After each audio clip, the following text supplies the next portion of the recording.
Hello again, it's me, Kendall. Welcome back to this series. I have noticed over time a number of theories about who King Candy could have been without the turbo, but here's something I've seen quite a few people think about. What if King Candy wasn't always turbo, but instead turbo overwrote King Candy? So normally people think turbo lured him out of his game, but I simply think there's something else.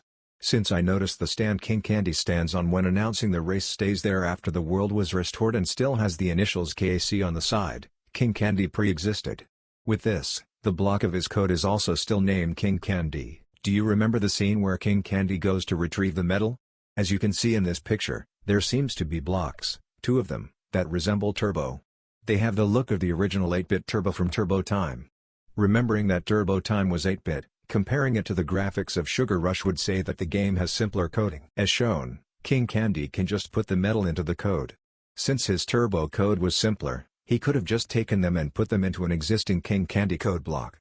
If you look at some of the other code blocks, they appear to be shoved in, expressing that King Candy just added them into the block, no order necessary. If Turbo can just implement his code into the game, not only does that mean King Candy once existed, but if the game resets, his code can either be erased since the King Candy exists without him, or restored because he overwrote King Candy by adding his code to King Candy's.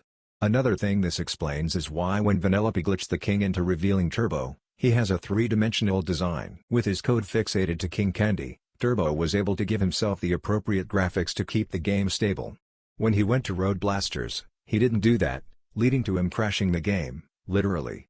He took his 8-bit self and made an effort to add his code to something having the right graphics, and since King Candy has the code for the graphics, he does now too. So what I make of this is that King Candy existed, and since Turbo needed the right graphics, he put his code into King Candy and overwrote him.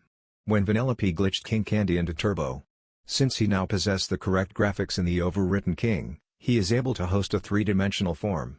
When the world is restored, it's shown that King Candy had existed before with his fan stand. That's it for today. If you care about what you watched, don't forget to leave a like. Drop a sub if you want to see more from me. Until next time guys, thanks for watching.